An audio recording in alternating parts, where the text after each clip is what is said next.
ஃப்ரெண்ட்ஸோடு சேர்ந்து போகிறேன். வாங்க போகலாம். எப்போவுமே ஹஸ்பண்ட் கூட தான் போவேன். ஆனால் இந்த வாட்டி வந்து பார்த்திங்கன்னா ஏரியா ஃப்ரெண்ட்ஸோடு போகிறேன். ஹஸ்பண்ட் வந்து ஒர்க் விஷயமாக கொஞ்சம் பிஸியாக இருக்காங்க. அதனால் சரி ஓகே அவங்க போகிற வாரியான்னு கேட்டாங்க. சரி நான் வரேன் அப்படின்னு சொல்லிட்டு அவங்களோட கிளம்பி.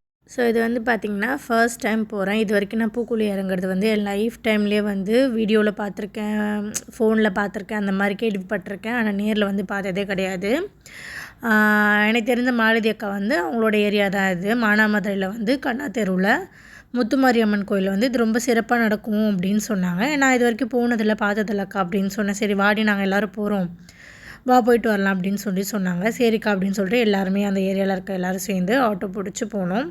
போய் இறங்கினக்கப்புறம் பார்த்திங்கன்னா அங்கே மானாமதுரை ஆனந்தவள்ளி அம்மன் ஆற்றுல இருந்து அந்த பால்குடம் எல்லாம் எடுத்து அந்த ஐயனார் கோயிலில் சுற்றி முத்துமாரியம்மன் கோயிலுக்கு வரும் அப்படின்னு சொன்னாங்க. சரி நாங்கள் போனோன்னே ஃபஸ்ட்டே வந்து அவங்க இறங்குறத பார்த்துட்டு அதுக்கப்புறம் ஸ்ட்ரெயிட்டாக போயிட்டு கோயில் வந்து ஃப்ரீயாக இருந்துச்சு. சரின்னு போய்ட்டு டக்குன்னு கூட்டம் வந்துச்சுன்னா சாமி கும்பிட முடியாதுன்னு சொல்லிட்டு நாங்கள் எல்லோரும் போய்ட்டு சாமி கும்பிட்டுட்டு கரெக்டாக வந்து பார்த்திங்கன்னா தீக்குழி இறங்குற இடத்துக்கிட்டே அனல் இருந்துச்சு. கரெக்டாக அங்கே நின்ட்டோம். சரியான அனலுங்க, நிற்கவே முடியல. அதில் இறங்குறவங்கள நினச்சி எனக்கு ஒருத்தவங்க இறங்கும்போதும் அவ்வளோ அழுக வந்துச்சு. எவ்வளோ வேண்டுதல் வச்சு எவ்வளோ நம்ம சாமிக்காக நம்மளை இது பண்ணுறோம் அப்படின்னு சொல்லிட்டு எனக்கு ரொம்ப அப்படியே அழுகையாக வந்துகிட்டே இருந்தது. சரி ஓகே அப்படின்னு சொல்லிட்டு நாங்கள் பார்த்துட்டே இருந்தோம். ஃபஸ்ட்டு அப்புறமேட்டு கொஞ்சம் நேரம் எல்லாம் ரெடி பண்ணிகிட்டு இருந்தாங்க. அதுக்கப்புறம் கரகம் எல்லாம் வந்துருச்சு. வந்ததுக்கப்புறம் ஒருத்தவங்களாம் வந்து பூக்குழி இறங்குனாங்க. ஃபஸ்ட்டு வந்து பார்த்திங்கன்னா அந்த பூக்குழி வந்து உருவாக்கினவங்க, அதாவது அதை ரெடி பண்ணவங்க வந்து ஃபஸ்ட்டு இறங்குவாங்களாம். அந்த தாத்தா தான் ஃபஸ்ட்டு இறங்குனார். அவ்வளோ சூடு, கீழே அப்படியே அந்த ரெட் கலரில் நெருப்பு தெரிஞ்சிச்சு. அந்த தாத்தா தான் ஃபஸ்ட்டு இறங்குனாங்க. அதுக்கப்புறமேட்டு 1 by 1 இறங்குனாங்க. அதுக்கப்புறம் பால் கோடை வச்சுருந்தவங்க ஒரு சிலவங்க சும்மா காப்பு கட்டிகிட்டு இறங்குனாங்க. அப்புறம் வந்து அழகு குத்திலாம் இறங்குனாங்க. இப்படி நடந்துகிட்டே இருக்கும்போது ஒருத்தர் வந்து கீழே கால் தடிக்க விழுந்துட்டார். அந்த ஒரு செகண்ட் வந்து ஹார்ட்டே வந்து படன்னு அடிச்சிருச்சுங்க.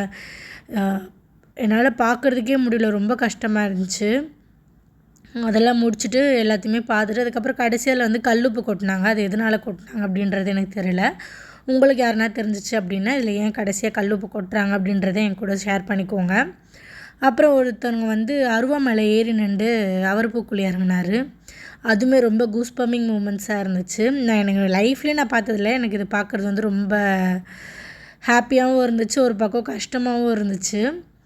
அதுக்கப்புறம் எல்லாம் முடிச்சுட்டு நாங்கள் அங்கேருந்து வந்து அன்னதானம் போட்டாங்க. அன்னதானம் போயிட்டு சாப்பிட்டுட்டு அங்கேருந்து நாங்கள் வீட்டுக்கு கிளம்பி வந்துட்டோம். வீட்டுக்கு கிளம்பி வந்தோடனே வந்து பார்த்திங்கன்னா பிரியாக்கா அப்படின்னு சொல்லிட்டு இவங்க வந்து ஒரு ஸ்நாக்ஸ் கடை வச்சுருக்காங்க, சங்கரா ஸ்நாக்ஸ் அப்படின்னு சொல்லிட்டு. அவங்க வந்து புதுசாக நைட்டி இதெல்லாம் வந்து மதுரையிலேருந்து கொண்டு வந்திருக்கேன் அப்படின்னு சொன்னாங்க. சரின்னு சொல்லிட்டு அந்த கடையில் போய்ட்டு கொஞ்சம் நைட்டிலாம் ஷாப் பண்ணிட்டு வீட்டுக்கு வந்தாச்சு. ஸோ வந்து போன வாரம் வந்து எங்களோட குலசாமி கோயிலுக்கு மடப்புறத்துக்கு போயிட்டு வந்தேன். இந்த வாரம் வெள்ளிக்கிழமை வந்து கண்ணாத்தெருவில் இருக்க முத்துமாரியம்மன் கோயில் போயிட்டு வந்தாச்சு. தொடர்ந்து இந்த 4 வாரமும் நான் போகணும் அப்படின்னு நினைக்கிறேன். ஸோ பார்க்கலாம் எந்த அளவுக்கு நம்மளால் போக முடியுது அப்படின்னு. இந்த மூமெண்ட் தாங்க சொன்னேன், ரொம்ப கஷ்டமாயிடுச்சு. ஃபுல்லாகவே ஒரு ஃப்ரண்ட் அண்ட் பேக் அப்படியே இது பண்ணிட்டார். பின்னாடி முதுகுலாம் வந்து ரொம்ப அப்படியே காயமாயிடுச்சு. ஆனால் அவர் வந்து ரொம்ப சாதாரணமாக நடந்து போனார். அதை பார்க்கும்போது இன்னமும் ஆச்சரியமாக இருந்துச்சு. இது எதனால் அப்படி ஆச்சு, அப்படி கண் இமைக்கிறதுக்குள்ளே அவர் விழுந்துட்டார். ஸோ நீங்கள் யாருன்னா அந்த மாதிரி பார்த்துருக்கீங்களா? உங்கள் ஊரில் எப்படிலாம் நடக்கும் அப்படின்றத சொல்லுங்கள். இதுக்கப்புறம் வந்து பார்த்திங்கன்னா அடுத்த செவ்வாய்க்கிழமை வந்து எங்கள் ஊர், என்னோடய சொந்த ஊர், அதாவது நான் கல்யாணம் பண்ணிட்டு வந்த ஊரில் வந்து முளைப்பாரி. ஸோ முடிஞ்ச அளவுக்கு நான் அந்த வீடியோஸும் உங்களோட ஷேர் பண்ணுறேன். ஏன்னா நான் வந்து முளைப்பாரி வந்து எங்கள் மம்மியார் வந்து பாரி போட்டிருக்காங்க. நான் தூக்கிட்டு போகும்போது என்னை யாரும் வீடியோவே எடுக்க மாட்டாங்கங்க. ஸோ முடிஞ்ச அளவுக்கு நான் உங்களுக்கு கவர் பண்ணி நான் வீடியோ போடுறேன். இன்னொன்றுமே உங்கள்கிட்ட நான் கேட்கணும் அப்படின்னு நினச்சேன். நான் எந்த மாதிரி கண்டென்ட் போடலாம் அப்படின்னு சொல்லுங்கள். எந்த மாதிரி வீடியோஸ் போடலாம் அப்படின்றத எனக்கு கொஞ்சம் ஐடியா கொடுங்க. நிறைய பேர் பார்க்குறீங்க, ஆனால் என்னோடய வீடியோவுக்கு லைக்கே போட மாட்டேங்கிறீங்க. கொஞ்சம் லைக் பண்ணி எனக்கு சப்போர்ட் பண்ணுங்கள். ஸோ இதே மாதிரி இன்னொரு வீடியோவில் அடுத்த வாரம் நான் எந்த கோயில் போகிறேன், இல்லை போகிறேன்னா இல்லை எதனா தடங்கள் வந்துடுதா அப்படின்னு சொல்லிட்டு தொடர்ந்து என்னோடய சேனலை பார்த்துட்டே இருங்க. எனக்கு தெரிஞ்ச அளவுக்கு நான் வீடியோ எடுக்கிறேன், போஸ்ட் பண்ணுறேன். இங்கெல்லாம் கண்டிப்பாக வீடியோ எடுக்கும்போது என் ஃபோன் அவ்வளோ ஹீட்டாக இருந்துச்சு. என்னாலேயும் அங்கே பக்கத்தில் நிற்கக்கூட முடியல. அவ்வளோ கஷ்டத்துலேருந்து நான் உங்களுக்கு இந்த வீடியோ எடுத்து போஸ்ட் பண்ணியிருக்கேன்.